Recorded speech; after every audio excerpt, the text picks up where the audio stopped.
So in this module, we'll talk about Ethernet switching. This is module 7. So this module includes discussions about frame, about MAC address. We look into the MAC address table uh, and some of the features that we have in a switch. Also, we look into frame forwarding methods.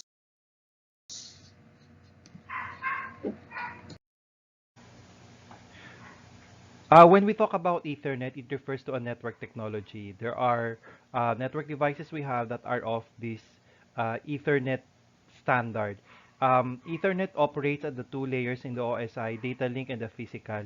IEEE came up with a standard that deals with Ethernet. It's under 802.3. So technical specifications under this technology are stated here. Another is IEEE also came up with the two sublayers of the data link. Okay. Take note that the data link is in between the network and the physical. So it's a safe. It's like there's two responsibility of the data link to handle the frame going to the network, also going to the physical. So LLC, which stands for Logical Link Control, its role is to handle the frame going to the network, while the MAC, Media Access Control, what we have here are standards and processes that deals with handling the frame going to the physical layer. So again, under the data link, uh, data is being encapsulated. There are added informations on the data, and in here we call it as frames. Okay, data is now called as a frame in the data link layer. So under the data link, we've covered this in the data link layer discussion that it includes the frame includes um, in the data encapsulation, it includes the Ethernet frame. And one very important information in the Ethernet frame is the address. It talks about MAC address, layer 2 address, MAC address, okay? Source and destination to be exact.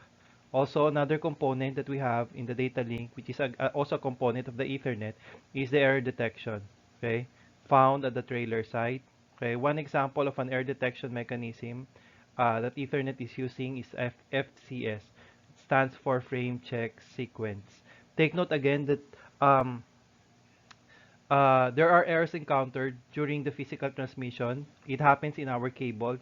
So very important that a data link layer, an Ethernet device, be able to, like a LAN card, be able to detect these errors. Okay? So there are mechanisms we have in our LAN card, Ethernet LAN card that detects errors. And this one example of this mechanism is this frame check sequence.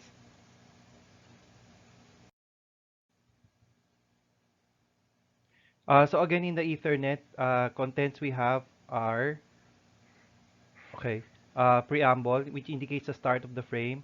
We have the destination and the source MAC address, the type and the length, the data being transmitted, and then FCS. Right. Take note again that at the transport during sending, data is being segmented. It is being broken down into pieces. So packet and then frame. It is already being data is already being put into pieces. Okay. In the frame, there's this concept we need to take note that there's this minimum frame and maximum frame. Okay, minimum is around 64 bytes, maximum is 1518 bytes. If, let's say, a LAN card receives a frame that is lower than 64 or higher than 1518, the device, the Ethernet device, like a LAN card, Ethernet adapter, it will discard that. It will drop that. It is to be considered as an error. Okay, so this is one standard that we have in an Ethernet technology. And now we'll talk about the MAC address. So again, a computer will have a MAC based on the LAN card or network interface card. We also call this as an Ethernet adapter. So whatever MAC addresses that we have in the LAN card, that once installed in a computer, that will be the MAC address of the computer. Okay, its format is in hexadecimal. Okay, 12 hexadecimal digits to be exact. 48 bits total, and there are two parts: OUI, organizational unique identifier, and then vendors assigned. The OUI is identity of the manufacturer. Okay, so each manufacturer, for example, Cisco has its own LAN card. It has an assigned OUI, and then for the vendors assigned, the last six, It is Cisco will assign this. Okay, should be unique. It should be a unique assignment. That's for the vendors assigned. So I have here different formats of the MAC address.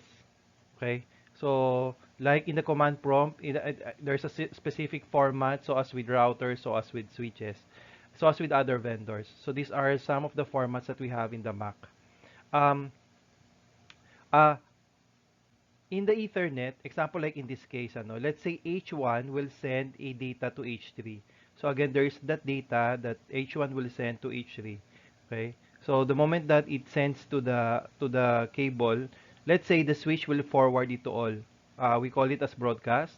Okay. So meaning again that this data intended for 3, all of our computers will receive that. H2 will receive that. H3 will receive that. Also with H4. Okay. So in the Ethernet, what the LAN card will do is it will check the destination MAC and matches its own. If there is no match, what the computer will do is discard it. What the LAN card will do is discard. So like this one, its MAC is is 2, for example, and the destination MAC is 3. So what H2 will do is to discard it.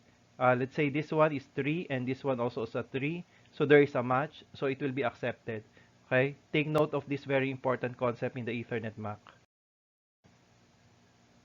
Again, we've discussed this in the previous chapter. When we say unicast, send to specific destination. Example, H1 will send specific to data to the server. In the unicast, what is placed in the source and destination, source IP and source MAC is the IP and MAC of the sender, while on the destination is the IP and MAC of the receiver. Okay? Um, there are a couple of requests that are being sent to all. Okay, so in these cases wherein a data is to be broadcast or sent to all, what is placed in the destination IP is what we call as a broadcast IP address. We'll discuss this in the IP address discussion, and then in the destination MAC is we have this what we call as a broadcast MAC. Its value is all F. That's the standard. There's also a kind of transmission where we send it to a group. Okay, we call it as multicast. There's that what we call as a multicast IP. Usually it starts with 224, and we'll discuss this in the IP addressing discussion. So this multicast IP in the destination IP is partnered with a multicast MAC. In a multicast MAC, it usually starts with 01005E. We call that again as a multicast MAC address. And then the MAC address. One best feature that a switch has is that it has the ability to set the frame specific to the destination. It has this what we call as a MAC address table. In the MAC address table, it maps the MAC address of the PC and to which port it is connected. Okay, so for example, this PC1, this is its MAC. The 66 is the MAC address of PC1 is connected to port 1. So, and then port 3 is PC2. Let's say this 68 here is this one. So, if in case PC1 will send a frame to PC2, S1 will check its MAC address table. It will check the destination MAC. And if there's an entry, like in this case, there is, it will only forward it to port 3. Okay? So, only PC2 will receive that frame. Not like in a hub, say let's say this is a hub. Usually a hub, what it does, it always sends it to all. It always uses broadcast. Well, because of that broadcast, there's collision, there's too much congestion. In a switch, somehow it lessens congestion because of this capability of having a MAC address table. Even a small business type of a switch, like in a CDR King, there's a MAC address table, so it's a standard. MAC address table is also known as a CAM, Content Addressable Memory. So how does this MAC address table built? Okay, it happens when, let's say, example, A is connected to 1, B is 2, C is 3, and D is 4. Okay, so let's have that scenario here. So let's say A will send data to D. Okay, a MAC address table is built the moment that a computer will send. So let's say A will send data. Okay, so what the switch will do is to, since there's no, since the MAC address table is still empty, so what the switch will do is to map the source MAC, like in this case is A, to its incoming port. So it has a common sense that, oh, hey, I receive a frame that has a source MAC address of A and it came from port 1. So therefore, A is in port 1. Okay? So then it will check the destination. The destination is D, but there's no D here. So what switch will do is to broadcast. Okay, so there are still instances, but not that often, that the switch will broadcast or send to all a frame.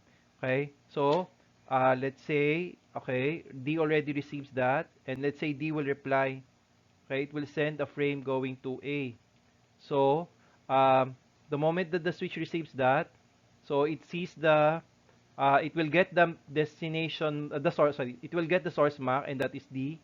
It will map it to its incoming port, which is 4. And then it will check the destination MAC, which is in this case is A. Okay? So, and then it will see in the MAC address table that A is in port 1. So what the switch will do is to only now forward it into port 1. Okay, that's how the MAC address table is being built. MAC address table is stored in the cache memory. It's temporary. So usually it aged out every 5 minutes. So there, I've explained how the MAC address table is being built. And we have this frame forwarding method. This is the manner of a switch to process the frame. So we have this store and forward. In store and forward, that what the switch will do is to receive and process the entire frame. So the switch will read all of this content from the preamble to the MAC to the type length data in FCS. Okay. Good thing with store and forward is that there's error checking. Error checking is on the last part. Okay. The problem with store and forward is it has high latency, delay. Okay, it takes time for the switch to process the frame. Okay, that's the problem with store and forward. That's why they came up with cut through. In cut through, take note that the switch only needs here is not the data. The switch do not care what the data content is, but the switch do care about the MAC, right? Because of the MAC address table.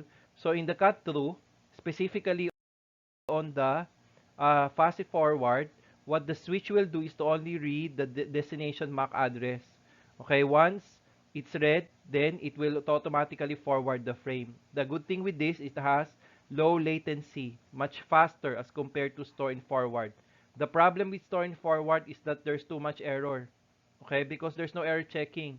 It doesn't reach this point here. Okay, they came up with another method, fragment free. In fragment free this is like somewhere in the middle of fast forward and store and forward. Okay, there's a couple of error checking, but not all. Um, and the keyword here is it only reads the first 64 bytes, so somewhere here. There's a couple of error checking, but it's not, again, not all errors are being detected by the fragment free. Among these types of frame forwarding method, what is commonly used is store and forward. Okay, even for small business type of switches, most of them uses store and forward. And then um, these are means of switch to queue yung those frames. So um, or store those frames received. So we have port base. In port base, the queue is in each port. Okay, queues are linked to specific incoming and outgoing port. With the shared memory, all frames received are being placed in a common buffer. Okay, all placed in a common buffer, and uh, from there they will treat a QoS mechanism. Example, the default is a first come first serve type, okay, of a mechanism. Uh, one feature that our switch has is this auto MDX. In auto MDX is we don't mind with the cable. Take note that, let's say, if you were to connect PC to switch, we use straight through, right? So let's say you are to connect PC to switch and there are no straight through available, only crossover. If a switch has a auto MDX, you can use that. It will work. Okay, it will connect. Even if, again, you do not observe the cable type. So that's auto MDX. By default, it's enabled. Okay, if in case it is disabled, you just type MDX auto in the iOS. Okay. In other vendors, there's also an equivalent for this. I think they call it as auto detect cable type. In other vendors, not only on switches but even on routers, they have this kind of a feature. Again, it's something to do with cable types. For example, switch to switch, there's no crossover, only straight through available. You can use that. Again, if there is an auto MDX feature in that switch. So this ends this last part. Okay. Thank you. Keep safe. Together we learn as one.